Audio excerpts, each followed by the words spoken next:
Fox News contributors to talk about this. We have Leslie Marshall in Los Angeles, and here in studio, Margaret Hoover. Leslie, what do Democrats hope to get out of a tax increase, even just on that top? Assume that taxes will remain the same for 95% of Americans, but just on that top level, what do Democrats hope to get from that tax increase? Well, first of all, David, you know it's not a tax increase. This was a 10-year benefit. No, I don't know that. It is a tax increase. Taxes will go up. That's an increase.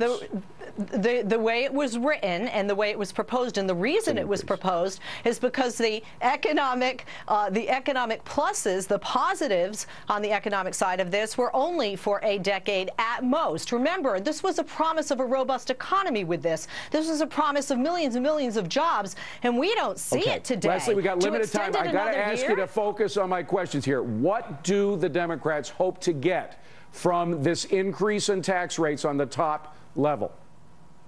Money-wise, economically-wise. By not benefiting the rich and by not screwing the middle class further, we are going to stimulate this economy so that consumers will be able to afford to buy more, but wait a minute, and that will bring jobs back. How do you stimulate the economy by raising tax rates? Well, how do you benefit the rich to put 100+% markup on products that consumers can't buy or afford to buy or have jobs to buy? Okay. But the point is, and I got to go, Leslie, because you're not being specific here. There is the best plans, the best case scenario for the tax hike on the top people is $150 billion in revenue over a 3-year period. That's assuming. Not going to pay for our 1.3 right, but by the way, that's assuming, by the way, that there may not be a tax benefit or a benefit to the economy by lowering taxes. But this, we really think that the government is going to do better with this money than the people who now have it? Let's talk about what actually brings in revenue. What actually brings in revenue is when you lower taxes, because when you lower taxes, you're generating growth in the economy. Tax rates. And more money is generated in the economy. The federal government actually takes in more revenue. This rich talk and the poor talk has got to stop, because the reality is these tax rates, when the Bush tax rates expire, when there's an effective tax increase, Leslie, because over the last 10 years, middle-class Americans have been paying less taxes, and their taxes on January 1st, 2011 are going to go up. But Leslie, hold on a second. Leslie, unless they make $250,000 or more. The best case scenario that I have seen of those who advocate a tax rise on the top level income earners is $150 billion over 3 years. Now, President Obama spends that much money in a month. So how is $150 billion over a 3-year period going to stimulate the economy? Well, first of all, you're looking at it, David, solely. You also have pullback of troops in both Iraq and Afghanistan. You have money from different areas that... Yes, this tax increase alone is a part of all of that. You can't have a plan with just one component financially. You know, if you're going to talk about this stimulating the economy, then why are we where we are now? The whole point of this segment, Leslie, is whether or not a tax increase is the right thing right now for this economy. And I contend it is not. Why do you contend it is?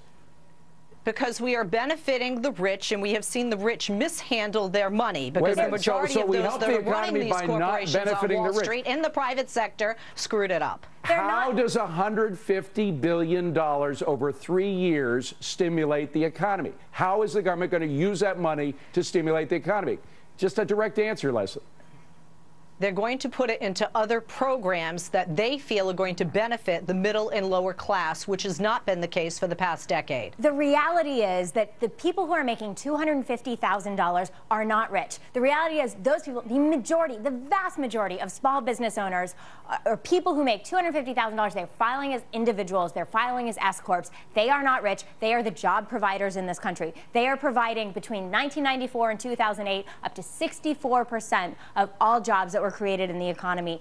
By taxing those people, you are taxing the middle class. You are raising their tax rates from 35% There's that point as well. And then they're going to get hit with health care. But, Leslie, my point is we are being told by folks like Paul Krugman and other liberals and Democrats that the $850 billion that they've spent stimulating the economy is not enough.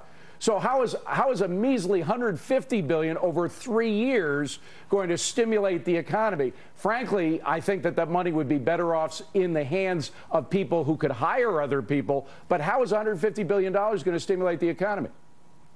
I'm going to ask you a question with a question. How did all of those tax benefits for the past decade end up with people on Wall Street on their hands and knees begging to be bailed out? I wasn't for the bailout, my darling. I wasn't either. You know we agreed that. on that, David. Right from the beginning, I was against the bailout. I was not in favor of that. I'm with you there. Yeah. I am with you there. But if you say, look, the private sector was irresponsible in its handling of funds and the government thinks it can do it better, then I say let's give this government, this administration, a shot. We are 18 months into it. Well, the bottom line here is I just do not think that $150 billion over 3 years in the hands of government bureaucrats is going to stimulate the economy. Margaret, I'll give you the last word. Besides the fact that we've seen what they've done over the last 18 months, and all they've done is spend money. They haven't done anything that has actually convinced Americans that the spending that they've done has actually stimulated growth. Bottom line is 9.5% unemployment. Until we can get around that figure, until that figure comes below 9%, I'm very worried. Stick around to score the Bush tax cuts with us, and coming